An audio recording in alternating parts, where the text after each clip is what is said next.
இயேசு கிறிஸ்துவின் பிறப்பை ஒட்டிய நிகழ்ச்சிகள். அவருடைய தாய் மரியாவுக்கும் யோசேப்புக்கும் திருமணம் ஒப்பந்தம் செய்யப்பட்டிருந்தது. அவர்கள் கூடி வாழும் முன் மரியா கருவுற்றிருந்தது தெரிய வந்தது. அவர் தூய ஆவியால் கருவுற்றிருந்தார். அவர் கணவர் யோசேப்பு நேர்மையாளர். அவர் மரியாவை இகழ்ச்சிக்கு உள்ளாக்க விரும்பாமல் மறைவாக விலக்கிவிட திட்டமிட்டார்.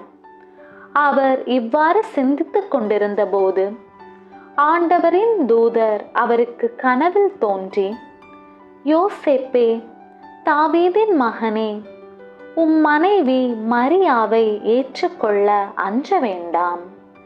ஏனெனில் அவர் கருவுற்றிருப்பது தூய ஆவியால்தான்.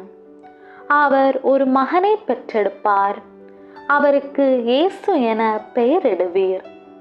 ஏனெனில் அவர் தம் மக்களை அவர்களுடைய பாவங்களிலிருந்து மீட்பார் என்றார். இதோ, கன்னி கருவுற்று ஒரு ஆண் மகவை பெற்றெடுப்பார். அக்குழந்தைக்கு இஸ்மவேல் என பெயரிடுவீர் என்று இறைவாக்கினர் வாயிலாக ஆண்டவர் உரைத்தது நிறைவேறவே இவை யாவும் நிகழ்ந்தன. இம்மானுவேல் என்றால் கடவுள் நம்முடன் இருக்கிறார் என்பது பொருள். யோசேப்பு தூக்கத்திலிருந்து விழித்தெழுந்து ஆண்டவரின் தூதர் தமக்கு பணித்தவாறே தம் மனைவியை ஏற்றுக்கொண்டார்.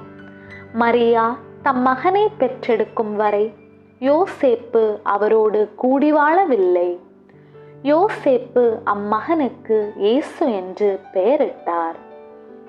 ஏரோது அரசன் காலத்தில் யூதேயாவில் உள்ள பெத்லஹேமில் இயேசு பிறந்தார். அப்பொழுது கிழக்கிலிருந்து ஞானிகள் எருசலேமுக்கு வந்து, யூதர்களின் அரசராக பிறந்திருக்கிறவர் எங்கே? அவரது விண்மீன் எழக் கண்டோம், அவரை வணங்க வந்திருக்கிறோம் என்றார்கள். இதை கேட்டதும் ஏரோது அரசன் கலங்கினான். அவனோடு எருசலேம் முழுவதும் கலங்கிற்று. அவன் எல்லா தலைமை குருக்களையும் மக்களிடையே இருந்த மறைநூல் அறிஞர்களையும் ஒன்று கூட்டி மெசியா எங்கே பிறப்பார் என்று அவர்களிடம் விசாரித்தான். அவர்கள் அவனிடம், யூதேயாவில் உள்ள பெத்லஹேமில் அவர் பிறக்க வேண்டும். ஏனெனில் யூதா நாட்டு பெத்லஹேமே, யூதாவின் ஆட்சி மையங்களில் நீ சிறியதே இல்லை. ஏனெனில் என் மக்களாகிய இஸ்ரவேலை ஆயரென ஆள்பவர் ஒருவர் உன்னிலிருந்தே தோன்றுவார் என்று இறைவாக்கினர் எழுதியுள்ளார் என்றார்கள்.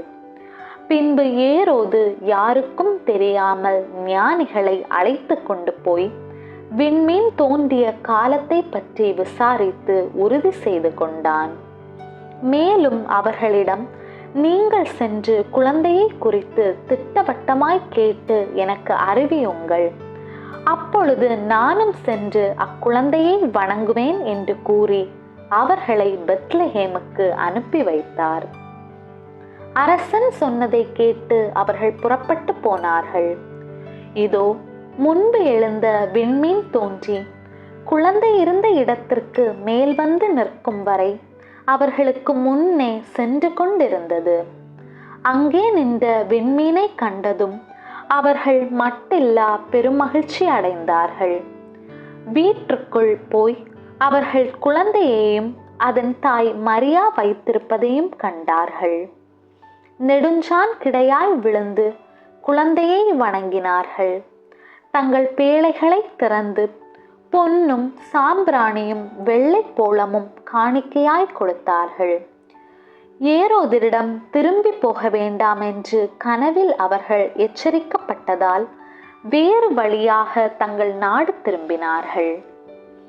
அவர்கள் திரும்பி சென்ற பின் ஆண்டவருடைய தூதர் யோசேப்பிற்கு கனவில் தோன்றி, நீ எழுந்து குழந்தையையும் அதன் தாயையும் கூட்டிக் கொண்டு எகிப்திற்கு தப்பியோடி செல்லும்.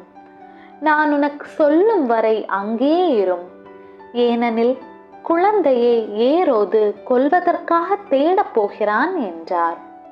யோசேப்பு எழுந்து குழந்தையையும் அதன் தாயையும் கூட்டிக் கொண்டு இரவிலேயே எகிப்திற்கு புறப்பட்டு சென்றார்.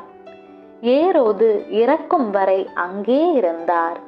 இவ்வாறு எகிப்திலிருந்து என் மகனை அழைத்து வந்தேன் என்று இறைவாக்கினர் வழியாக ஆண்டவர் உரைத்தது நிறைவேறியது.